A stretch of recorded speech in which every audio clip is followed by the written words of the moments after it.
하나님 말씀 같이 나누도록 하겠습니다.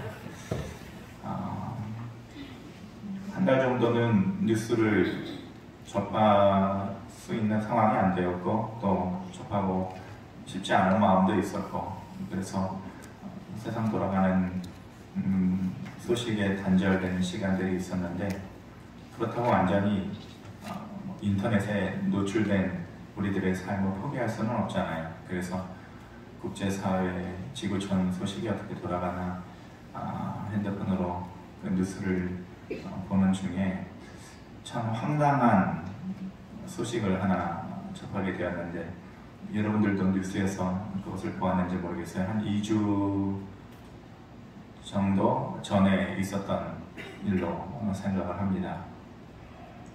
우리나라 사람들이 이제 우리도 얼마 전에 지냈지만 한 해를 보내고 또 새해를 맞이하는 데 있어서 송구영신을 하잖아요.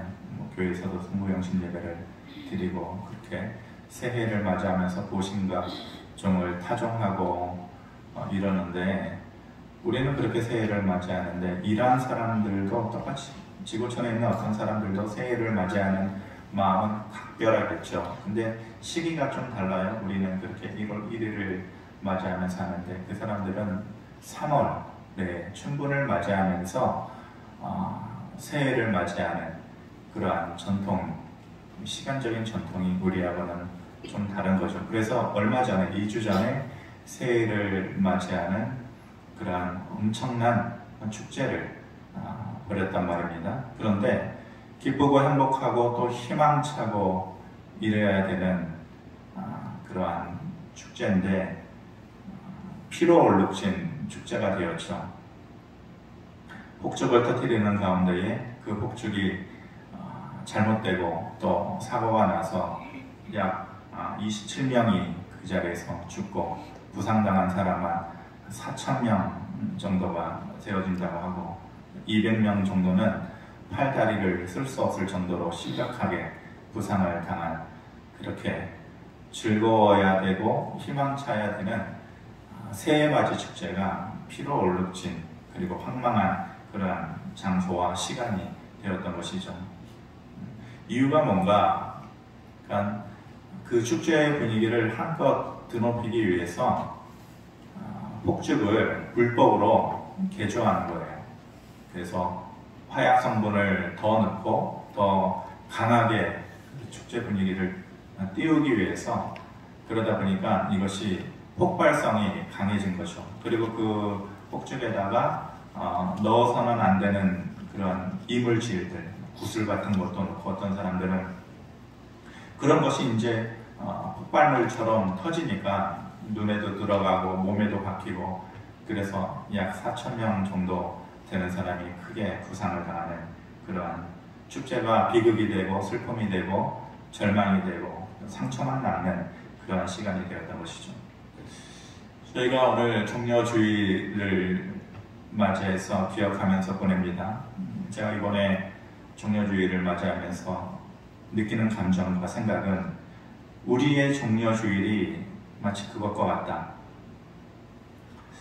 처음에는 축제와 같고 또 환호성이 들리고, 그런데 시간이 지나고 나니까 그 축제의 소리는 얼룩진 아픔과 슬픔만 남아있는, 그래서 종려주일이라고 하는 것의 이면에 담긴 또 다른 모습을 보게 되는 것이죠. 원래 종려주일이라는 것은 예수님께서 예루살렘에 입성하실 때에, 물론 예수님께서 예루살렘에 들어오실 때는 그 목적이 다른 것이었었어요. 그 목적은 분명히 십자가를 지시기 위해서 오신 것이죠. 왕으로서 대접받기 원하고 사람들에게 높이 들림 당하기 위해서 들어온 것이 아니에요. 그런데 사람들의 생각은 예수님의 생각과 완전히 달랐어요. 예수님께서 예루살렘에 들어오실 때에 드디어 우리의 왕이 오는 거야. 로마의 압제로부터 우리를 자유케 해줄, 우리 힘없는 사람들에게, 가난한 사람들에게 더 이상의 무거운 세금을 내지 않아도 되고 또 참된 자유를 얻게 해줄 육적인, 영적인 왕이 오는구나. 사람들은 그렇게 생각했단 말이에요. 예수님의 생각과 사람들의 생각이 완전 달랐던 것이죠. 그래서 그 사람들이 자기들을 그렇게 어려운 가운데서 구원해 줄 거라고 기대하고 믿으면서 종려나무를 가지를 흔들면서 호산나 호산나 그것을 외쳤던 것이죠. 환호하고 예수님을 그러한 목적에서, 자기들이 원하는 목적에서 예수님을 환영했던 것이에요. 마치 축제의 모습처럼 마태복음 21장 9절에 보면 이렇게 말씀해요. 앞에서 가고 뒤에서 따르는 무리가 소리 높여 이르되 호산나 다윗의 자손이여 찬송하리로다. 주의 이름으로 오시는 이여 가장 높은 곳에서 호산나 하더라. 앞에서 뒤에서 이게 마치 축제의 분위기를 연상케 하죠. 그러면서 자기들의 옷을 깔고 종려나무 가지를 흔들면서 축제의 분위기를 한껏 드높인 것이죠. 그런데 얼마 가지 않아서 이 축제의 장면은 슬픔의 장면, 절망의 장면, 그리고 배신의 장면으로 변하게 되어져요. 그 장면에 나오는 사람들은 똑같은 사람들이에요. 예수님께서 들어오시는 것을, 예루살렘에 들어오시는 것을 보면서 종려나무 가지를 흔들고 자기 옷을 깔았던 그 사람들, 그 축제의 자리에 있었던 그 사람들이 나중에 완전하게 변하게 된 슬픔과 절망의 자리에도 똑같이 있었던 것이에요. 영화의 장면처럼 두 장면이 오버랩 되어지는 것이죠. 오늘 본문의 말씀, 누가복음 23장의 말씀은 뒷장면이에요. 마태복음 21장 조금 전에 읽었던 말씀은 축제의 장면이고, 오늘 누가복음 23장의 말씀은 아픔과 슬픔과 절망의 장면이에요. 환영받던 예수님께서 공회 앞에 서게 되어지죠. 빌라도 총독과 종교 지도자들 앞에, 그리고 백성들 앞에서 서면서 종교 재판을 받는 듯한 그러한 모습이에요. 그 사람들이 똑같이 모여있어요. 어제의 그 사람들, 그때의 그 사람들이 똑같이 모여있는 그 자리에요. 빌라도가 말을 하죠. 이 사람에게서 어떠한 잘못도 내가 발견하지 못했다. 당신들은 발견했느냐? 나는 발견하지 못했다. 그러니까 그냥 몇 대 매를 때려서 그냥 각성만 시키고 이 사람을 놓아주자 라고 말을 하니까 백성들이 안 된다라는 거예요. 그 사람들을 매로 다스려서는 안 되고 십자가에 못 박아야 된다라고 얘기하는 거예요. 엄청난 장면의 전환이죠. 분위기의 전환이에요. 조금 전에 자기의 옷을 깔고 종려나무 가지를 흔들었고 호산나 호산나 외쳤던 그 사람들, 똑같은 그 사람들의 입에서 나오는 말은 그를 십자가에 못 박아라. 그를 십자가에 못 박아라. 빌라도가 다시 물어보는 것이죠. 헤롯도 이 사람에게서 잘못을 발견하지 못했고 이 사람을 그래서 나한테 보내준 것인데 아무리 조사를 해도 발견할 수가 없습니다. 놓아줍시다. 그랬더니 그들이 하는 말이 차라리 바라바를 놓아줍시다. 바라바가 누구예요? 정치범이에요? 살인자예요. 그 당시의 기준으로 하면은 모두가 공개된 자리에서 살인죄로 정치범으로 처형시키는, 죽여야 되는 그러한 사람이에요. 그런데 아무런 이유도 찾지 않고 놓아줘야 할 어떠한 당위성도 없이 차라리 예수를 십자가에 못 박고 그를 놓아주라 이러는 것이에요. 빌라도가 세 번째 물어봐요. 나는 도저히 자신이 없다. 당신들이 책임질 수 있느냐? 나는 이 사람에게서 어떠한 잘못도 찾을 수가 없다. 세 번째 물으니까 그 사람들의 입에서 나오는 마지막 말은 더 말할 것도 없고 그를 십자가에 못 박아라. 십자가에 못 박아라. 이런 23절 말씀에 그래서 이렇게 얘기합니다. 그들이 큰 소리로 재촉하여 십자가에 못 박기를 구하니 그들의 소리가 이긴지라. 빌라도가 힘이 없어서 눈치 보면서 그랬을 수도 있겠지만 말씀으로만 보면 그들의 소리가 이겼다라는,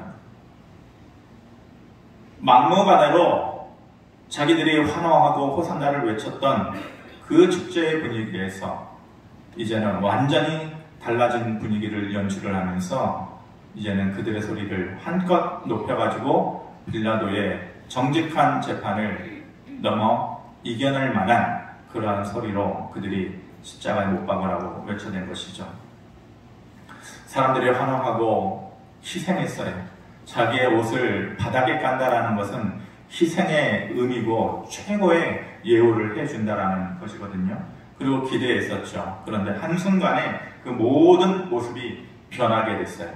그들의 겉모습도 변하고 그들의 마음도 변하고 그들의 입에서 나오는 말들도 다 변했어요. 오히려 호산나를 외쳤던 그 입에서 침을 뱉고 옷을 깔았던 그 옷을 하나씩 주섬주섬 들어 올리면서 먼지를 털어내고 종려나무 가지를 화려하게 흔들면서 외쳐댔던 그 종려나무 가지를 꺾어버리면서 그 기대와 환호 그리고 함성은 이제는 원망과 칭으로 얼룩진 그런 파티장이 되어버린 것이죠. 왜 이렇게 변했을까? 사람들의 모습은 왜 이렇게 되었을까? 사람들은 시간이 지나면서 변해요. 저와 여러분들도 다 마찬가지. 환경이 변하면서도 변하고 시간이 지나면서도 변하고 만나는 사람들이 달라지면서도 변하고 나이 들면서도 변하고 다 변해요. 그런데 내가 왜 변했는지를 몰라요. 그리고 어떻게 변했는지 몰라요. 여러분들은 어떻게 변했어요? 그리고 변했다면 왜 변했어요? 제 자신을 생각해 보면서 나도 참 변했다 싶은 생각을 하는데 젊었을 때는 고집스러움이 있었고 또 고든 면이 있었죠. 그것이 약점이었어요. 타협하지 못하는 것. 근데 시간이 지나고 환경이 달라지면서 성격이 좀 부드러워지더라고요. 저는 그게 좋은 줄 알았어요. 차라리 꺾여서 죽는들 타협하지 않겠다라는 생각에서 이제는 타협할 줄 알고 또 유연해지고 생각도 삶도 좋아지는 줄 알았어요. 그것이 변한다고 생각했어요. 그런데 그 변하는 것이 꼭 좋은 것인가? 라는 질문을 던져보면 답은 아니다인 것 같아요. 믿음도 타협하고 삶도 타협하고 그것이 꼭 결과적으로는 좋은가? 겉으로 보기에는 유연해진 것 같은데 그것이 잘하는 것인가? 라는 생각을 하게 되는 것이죠. 변한 거예요. 왜 변했나? 환경이 달라졌겠죠? 어떻게 변했나? 여러분들도 아마 각자의 모습을 돌아보면 다 변했을 거예요. 그런데 어떻게 변했는지, 내가 어떻게 변했는지를 생각해보는 시간들은 아마 가지지 않았을 거예요. 우리가 어떨까? 그때의 그 두 가지 장면에 나오는 사람들은 똑같은 사람들인데 그렇게 확연하게 달라진 그들의 모습을 보면서 나는 어떤가, 우리는 어떤가를 생각해 보게 되는 것이죠. 저는 요즘 생각이 많아지고, 원래 생각이 많은 사람이지만 고민도 많아지고, 특별히 어떤 생각을 하냐면은 믿는다는 게 뭔가를 다시 생각해 보요. 무엇을 믿나? 또 왜 믿나? 하나님 앞에서의 믿음이 내가 만들어가는 믿음인가? 아니면 하나님께서 내게 원하는 믿음인가? 그런 거를 자꾸 생각해 보게 되는 것이죠. 믿는다라고 하는 사람들이 말하는 그 믿음의 모습이 너무 다른 거예요. 믿음의 모습이라는 것이 이렇게 다양해야 되나 싶은 생각을 하게 돼요. 원래는 한 가지여야 되지 않나? 그냥 하나님 앞에서 죄인됨, 부끄러움, 낮아짐, 그리고 그 하나님만을 의지하는 모습. 그것이 삶 속에서 늘 적용할 수는 없어도 그것을 위해서 몸부림치면서 고민하고 하나님만을 의지하려고 하는 그 순수함이 있어야 되는데 아닌 것 같다라는 생각이 드니까 믿는다라는 것이 도대체 뭔가? 그러면은 나는 뭔가? 나는 좋은가? 나는 잘하는가? 그런 생각에 요즘 많이 빠져있죠. 그들이 왜 변했을까? 그렇게 화려했던 축제의 분위기를 만들었던 그 사람들, 변한 이유를 생각하면서 종려주의를 맞아야 해서 우리가 우리 스스로에게 세 가지 질문을 다시 한번 던져봐야 된다, 그렇게 생각을 합니다. 첫 번째, 그들이 변한 이유는 자기들 앞에 행복만이 있을 줄 알았거든요. 저분이 바로 그분이야. 죽은 자를 살려내고 병자를 고쳐내고 귀신들을 내쫓고 저분이 바로 그분이야. 이제 우리 불행 끝, 행복 시작이야. 그때의 그 사람들은 그 생각에 사로잡혀 있었어요. 그런데 그 잔뜩 기대했던 마음이 완전히 무너져 내린 거예요. 초라한 주님, 십자가를 지시고 위에 달려있는 그 초라한 주님, 고난의 주님의 모습을 보면서 마음이 변한 거예요. 무너져 내린 거예요. 해방을 생각했고 또 행복을 기대했던, 그리고 더 이상의 억압이 없는 자유를 잔뜩 기대했었는데 이제는 그들의 눈앞에 초라한 주님만 있는 것이죠. 그리고 그 고난이 싫은 거예요. 내가 무엇을 위해서 종려나무를 흔들었는데, 무엇을 기대하고 내 옷을 바닥에 깔면서 바짝 엎드렸는데, 근데 내가 기대했던 것이 저거야? 저 십자가야? 저 초라한 모습이야? 저 고난이야? 그 사람들의 마음 가운데 그 고난이 싫은 거예요. 그 초라함이 싫은 거예요. 신앙생활하면서 개인적으로 정립하기를, 누구든지 신앙생활의 연수가 지나고 하나님을 만나는 과정 가운데에서 세 가지를 꼭 겪게 된다. 그 세 가지를 누구라도 인식해야 되고 그 세 가지의 과정을 거쳐야만 우리가 하나님 앞에서 은혜를 받을 수 있다라고 하는 것이 세 가지가 있어요. 신앙생활하면서 누구라도 그것을 만나게 되고 겪게 돼요. 첫 번째 것은 뭐냐면은 신학적인 내용 아니에요.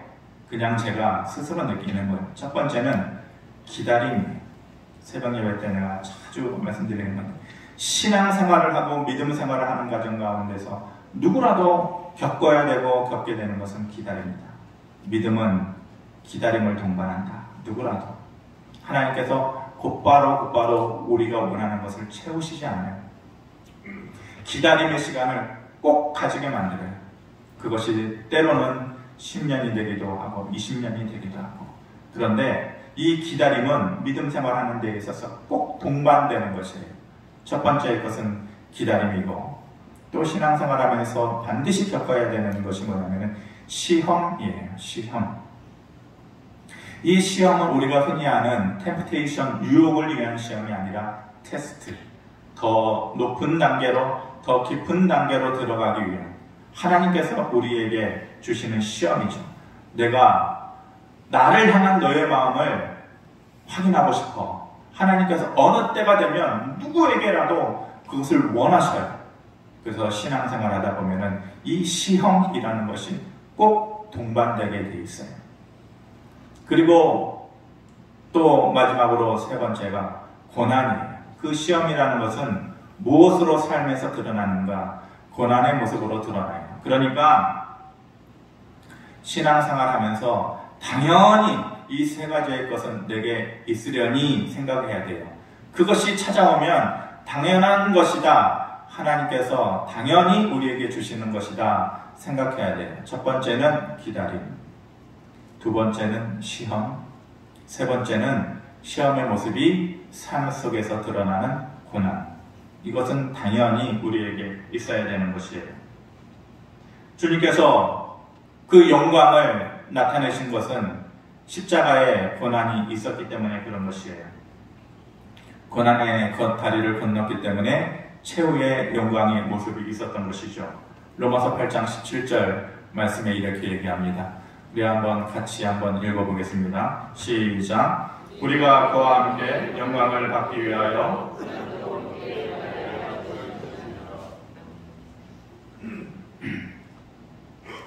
우리가 그와 함께 영광을 받기 위하여 필수적으로 동반되어져야 되는 것이 고난이다. 고난도 함께 받아야 되는 것이다. 이렇게 말씀합니다. 고난을 통해서 우리는 하나님의 위로를 받아요. 고난을 통해서 우리는 하나님의 뜻을 깨닫게 돼요. 고난을 통해서 우리는 하나님을 느끼게 되고 더 가깝게 나아가게 되는 것이에요. 그런데 그때의 그 사람들은 이 고난 때문에 변해요.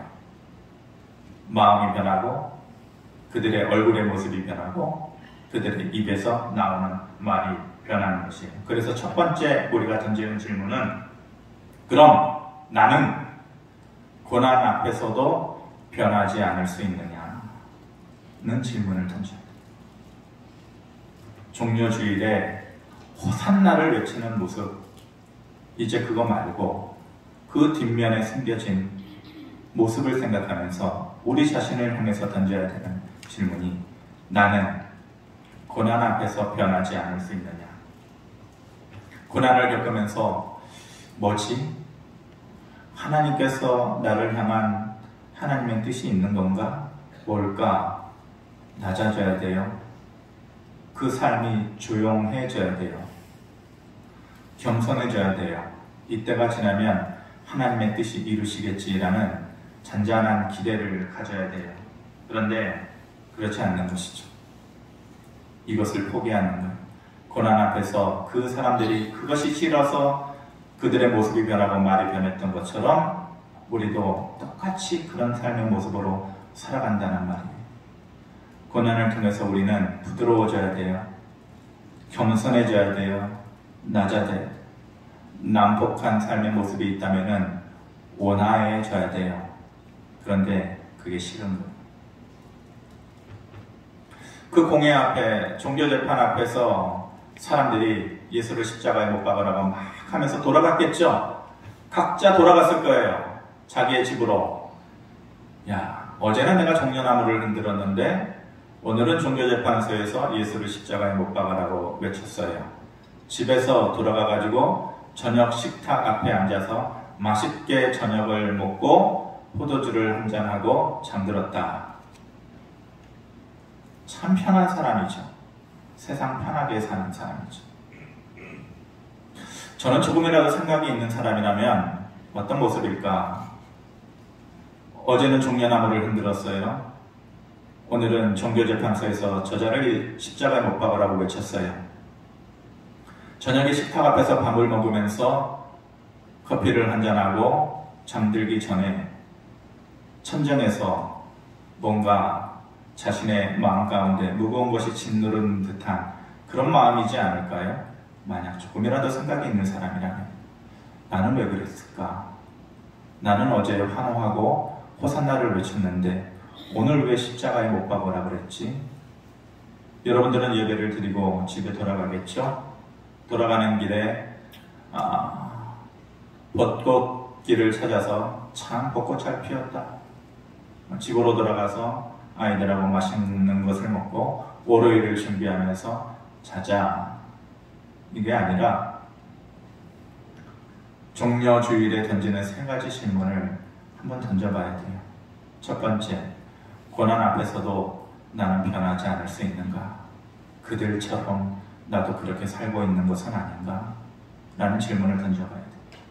두 번째로, 그들이 왜 변했을까? 종려나무 가지를 흔들던 그들이 왜 변했을까? 자기들이 원하는 대로 되지 않아서 변한 거예요. 개선장군처럼 예수님께서 들어오시면서 왕으로 오시는 예수님을 맞이하고 이제 자기들에게 이루어질 자유를 생각하면서 그들이 원했던 것이 그거예요. 그래서 우리에게 던지는 두 번째 질문은, 내가 원하는 대로 되지 않아도 나는 여전히 하나님을 따를 수 있는가? 라는 것이 질문을 던져보셔야 돼요. 내가 원하는 대로, 하나님, 내가 얼마나 많은 시간을 눈물로 기도하고 그 기도 제목을 가지고 하나님 앞에 서 왔는데 내가 원하는 대로 해주셨나요? 내가 원하는 대로 왕의 모습으로 오셨어야죠. 로마의 정부를 깨뜨리고 죽은 자를 살리던 그 권세로, 그 기적 같은 능력으로 저들을 하루아침에 저들의 머리를 뭉개고 나를 해방시켜 주셔야죠. 근데 왜 그렇게 못하시는 거죠? 왜 안 하시는 거죠? 저는 이제 당신에게 침을 뱉겠습니다. 그들이 그런 거예요. 오랫동안 기도하는데 기도 제목대로, 내가 원하는 대로, 내가 바라는 대로, 내가 원하는 자녀들의 모습으로, 내가 살고자 하는 모습으로 되지 않아도, 원하는 대로 되지 않아도 나는 여전히 하나님을 따를 수 있는 거예요. 욥기 23장 10절에 우리가 잘 아는 말씀이에요. 내가 가는 길을 그가 아시나니 그가 나를 단련하신 후에는 내가 승분같이 되어 나오리라. 잘 아시는 말씀이죠. 내가 가는 길을 그가 아시나니, 오직 그가 아시나니 나를 단련하신 후에는 승분같이 되어서 내가 나올 거야. 그런데 이 욥기 23장 10절에서 가장 중요한 말은 그가 나를 단련하신 후에 내가 승분같이 되어서 나온다, 이게 아니에요. 가장 중요한 말은 그러나예요. 그러나. 왜 그러나가 들어가 있을까요? 욥이 이해하지 못했어요. 하나님, 내가 당신을 어떻게 섬겼는데요? 어떻게 하나님 앞에서 섰는데요? 그런데 내가 고난하는 이 고난이 왜 그런 거예요? 내가 왜 이 고난을 받아야 돼요? 당신의 뜻은 왜 이렇게 감춰져 있는 것이에요? 말씀해 주세요. 왜 그런지 얘기해 보시라고요. 근데 하나님께서 말씀을 안 하시는 거예요. 주변에서 자기를 괴롭히는 사람들, 네가 잘못했기 때문에, 네가 잘못 살았기 때문에, 네 믿음이 잘못됐기 때문에, 그런 사람들의 수많은 소리들을 하나님께서 멈추게 하고 이유를 말씀해 주셔야죠. 이 고난의 이유가 왠지 이유를 말씀해 달라고요. 하나님 좀 말씀해 달라고요. 얘기해 달라고요. 근데 침묵하시는 거예요. 욥이 살겠어요? 못 살겠어요?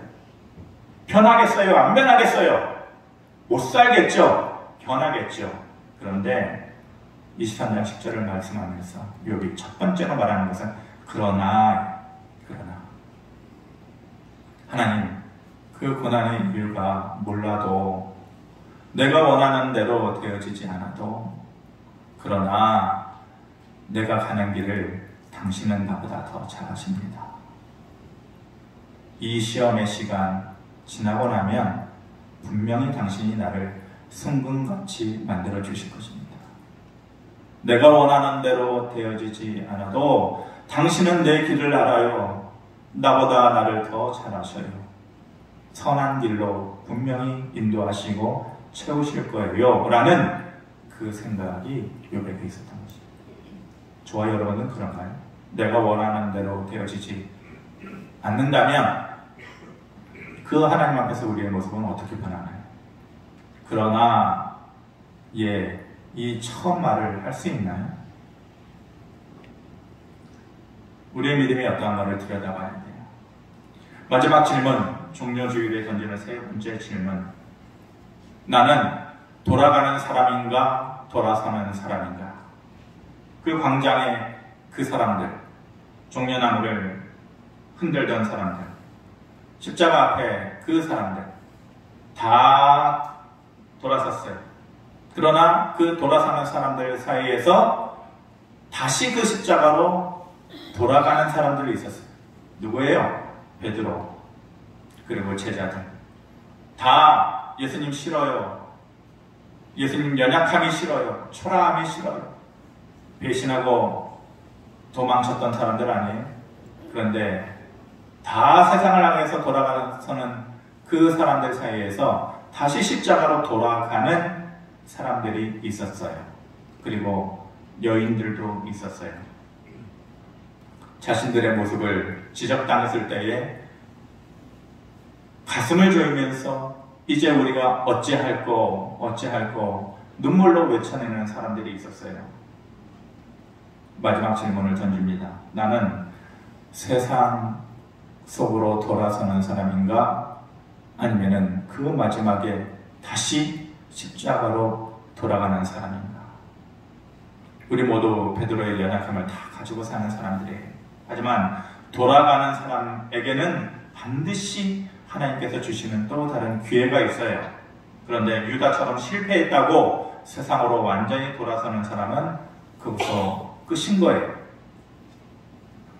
종료주일에 우리가 마지막 질문을 던지면서 우리가 다시 십자가로, 우리가 우리의 애타는 그리고 그 막막한 삶의 현장을 살아가면서 다시 믿음으로, 그리고 다시 하나님으로, 그리고 그 하나님을 향한 다시 간절함으로, 그리고 다시 하나님을 의지함으로, 그렇게 하나님께로 십자가로 돌아가는 우리의 모습이기를 바랍니다.